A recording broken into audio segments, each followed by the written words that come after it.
Yeah, man, welcome back, everyone, man. You don't know this is Nicardo Media House, man. Hope everyone is having a wonderful day.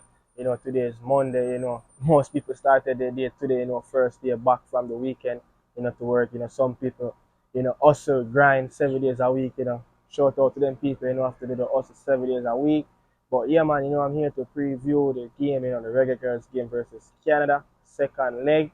It's do or die. But before I go into the video, look, people, go out there, man, and support my podcast, the Prem Podcast, where I talk about the Premier League and and my bridging channel, Daniel Football Show DFS. Go over there and support the Extra Time Talk. It's another podcast, where we could just talk about the biggest games around the world.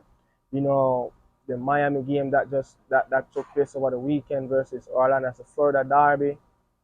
Liga MX, Tigres versus Monterrey, Classic of the North, Paris Saint-Germain versus Marseille, that's League Classic, Al Nassr play Al Ali, that's Ronaldo team versus, Saint Maximin Firmino. We talk about a whole lot of stuff over there, man, a whole lot of stuff, and I think what else we touch? We talk about the big derby in Belgium Pro League, Club Brugge versus Anderlecht, League Classic here, and that big one in Ajax, that got abandoned, because of Flair, Ajax versus Feyenoord, So go over there, man, and Daniel Football Channel, Daniel Football Show, and support that talk.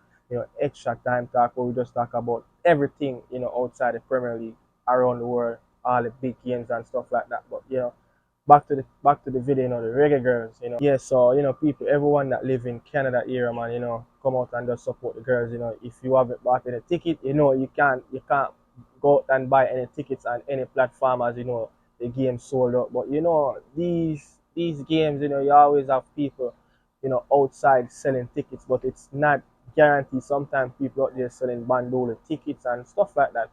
But go out there and support the Reggae Girls same way, tune into TV, tomorrow, they played Canada at BMO Field in Toronto, man. It's going to be a do or die game for the Reggae Girls. A do or die game, but I'm going to talk about some of the stuff, that I witnessed, watching the game on the television about the Reggae Girls, a few mistakes and, moving forward. But one thing I picked up, the fitness of the girls, it seems like our girls, they wasn't in their best of condition. As you know, some of the girls, their club league that they played in is either it just start or it's about to start. The players that play in England in the WSL, their league start, I think, October the 1st. Rebecca Spencer, Drew Spence, Khadija Bonishaw, Atlanta Primus, she played for Southampton, and that's a championship, the second tier. That league started like 1 week before, the women FIFA did. So, a couple of our players, Vian Sampson, she just got transferred from the Scottish team to the Japanese league. I know Chiba Lions, that's in Japan. So that league don't start until November. The players that playing in America, that league is already off. We have three players, play in the Mexican league. That league started like um 11 games in already. So, and our players, they just got transferred there like, a couple of weeks or a week before the international date starts. So, most of them haven't got any games as yet. Alice Swaby signed for AC Milan. They played one game already, and then the league go break. It's kind of funny, the women FIFA did kind of funny. It's not the same as the men, but I think fitness, a lot of players were walking. You could see, I think around the 39th minute or from the 35th minute of the game to until the first half finished, our players, they were walking all over the pitch. Players weren't tracking back to cover up their teammate, So I don't know, man. Even Jody Brown, Jody Brown looked really leggy, and Jody Brown was, I don't know if she's carrying a little niggling or what, but she's in a college system, and the women college league already started. They're in their prime in the season right now. So I don't know if fitness was the issue, but for me watching it, I could see that some of the players they were very winners when the camera go up close. They were breathing very hard. So who knows? So we talk about fitness. Move on to the coach, Lorne the man. Lorne. We we gonna have to expect some changes. In this second leg. It's do or die. Just go out there and just there's nothing to lose. Just go out there and just play some football. But I would love to see the formation tweak a little bit. Bringing in some players, take out some players and put in fresh legs. Just to try something new. We have nothing to lose. We 2-0 down.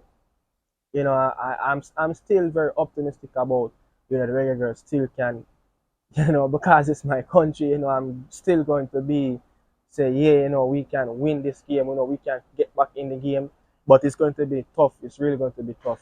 It's going to be a packed BMO Stadium, so it's going to be tough on that night. But coach, I would love to see some changes. Take out probably the right back and put in Tiffany Cameron, take out Wilshire and put in Tiffany Cameron or something.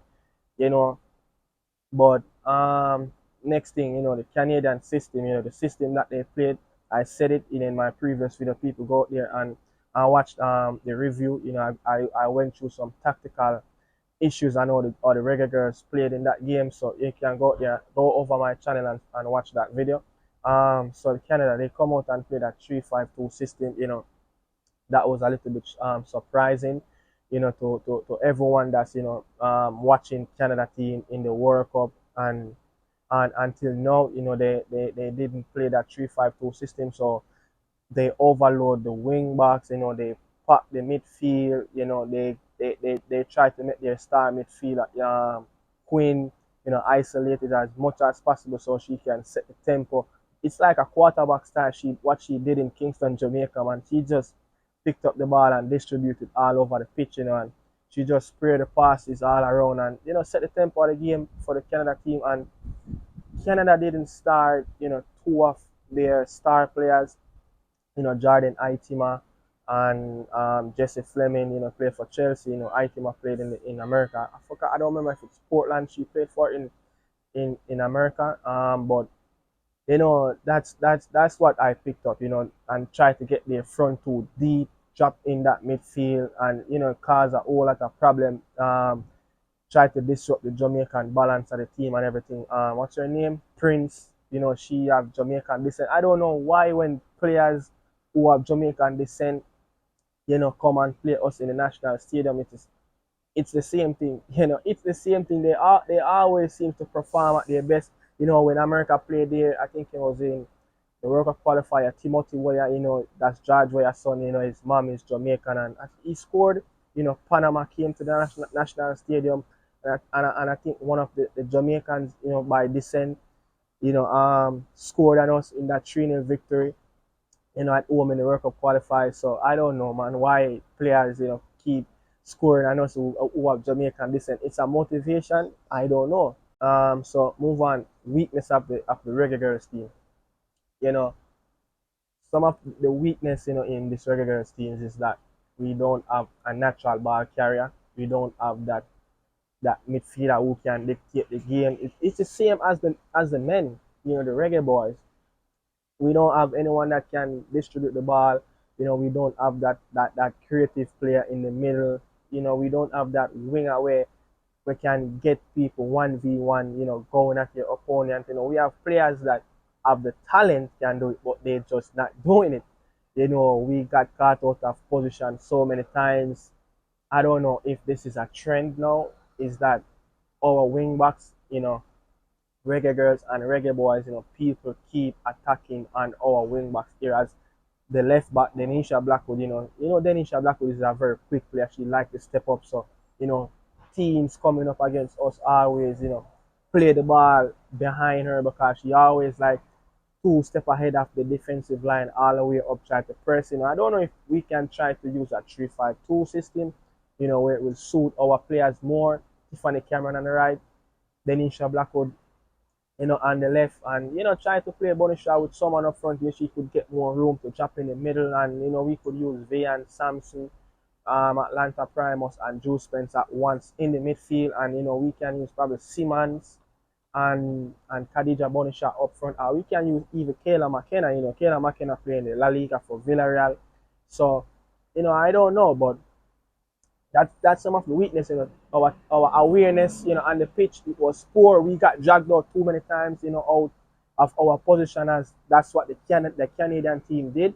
And it proven that they did a great job by doing that, and they drag us out of position a lot of times. So I don't know, but that's some of the weakness I saw. But so in this game, if we lose this game, we're going to play that qualification, to go to the Women's World Cup.